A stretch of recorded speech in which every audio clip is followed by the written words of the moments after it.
Hello Internet, this is Bloodshot9001, and welcome to Let's Play Dark Souls, Soul Level 1.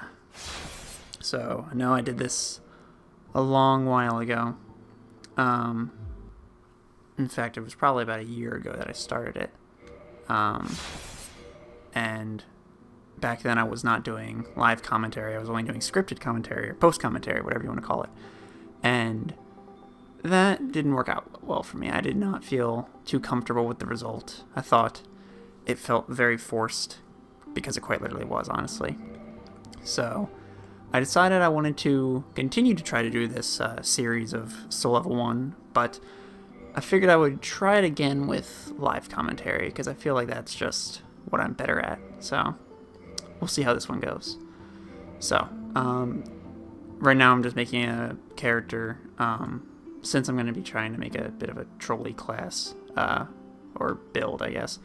I mean, naming the character after Kazuma, who is related to Hazma and Terami from Blaze Blue. If you don't know them, look it up, but they are commonly accepted to be the masters of trolling, in some sense.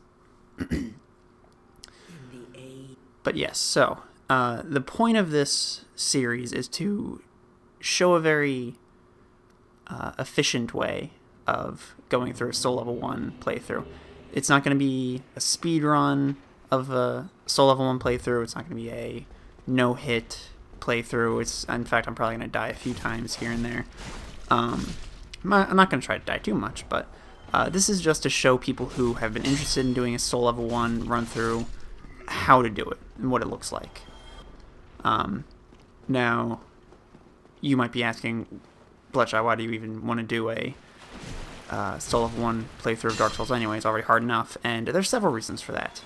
One is it's a very fun challenge. I myself actually had a lot of fun doing it. I've done it, this is probably my third or fourth Soul Level 1 run through. The first time I ever did it was very bad. The second time was a little better.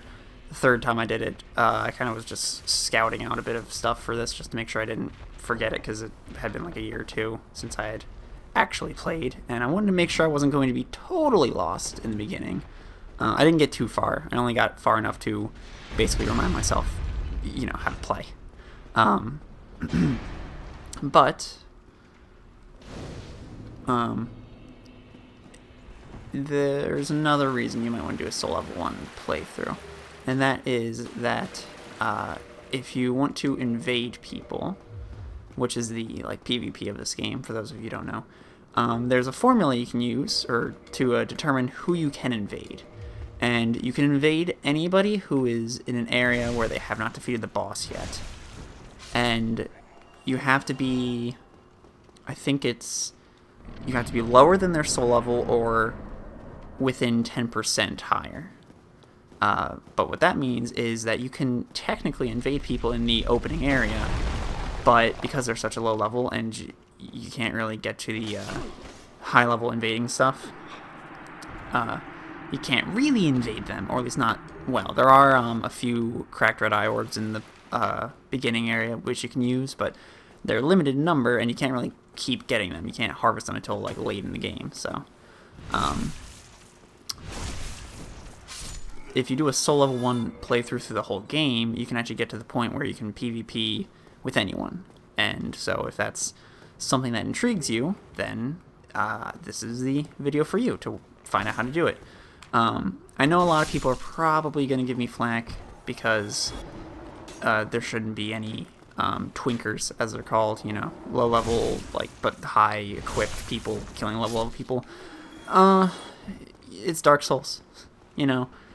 People used to, I don't even know what the formula was for it back in the day with Demon Souls, but back in the day you'd get invaded by people who were highly equipped with so much stuff that it didn't even matter. So, you know, there was no balance back then, there's no balance here. But in fairness, I've actually had a lot of fun with it, even pushing aside the easiness of it, because I've found several people who enjoyed it. They thought it was very cool that I even bothered with that kind of playthrough, and they asked me how I did it. Some people assume cheating, but some people also don't assume cheating. So, those people do make it very worthwhile, I think. It's just a fun experience anyway. So there isn't much I can really say about the Undead Asylum. I did kind of just speed through it a little bit faster than other people might. You know, I didn't really rest at bonfires. I forgot to equip the Pyromancy Flame, actually, which probably would have made this fight go a little bit faster, but whatever. It's not like this was a super slow fight anyway. But, I think I went the wrong way. Yeah, I totally went. No, I didn't go the wrong way. Now I'm going the wrong way. Now I'm going the right way. I'm going every way, apparently. So, there wasn't much I could say about this video. The next video will definitely have me covering a bit more. The whole series is going to be a little bit more informative. It's not the most efficient way of playing Soul Level 1 run through. I'm sure there are people who can probably say, oh, you can play this way and go this way first and go this way instead. And I'm not saying my way's perfect. You know, everybody has their own way. But I figured this will help those who might be lost as to how to even do a Soul Level 1 playthrough. So, well, that's it for the prologue to the series. I guess we're all caught up on how my or where my series first stopped. But I'll be sure to get a little bit farther at least this time. So next time we'll be getting ourselves properly equipped for the journey ahead. So until next time.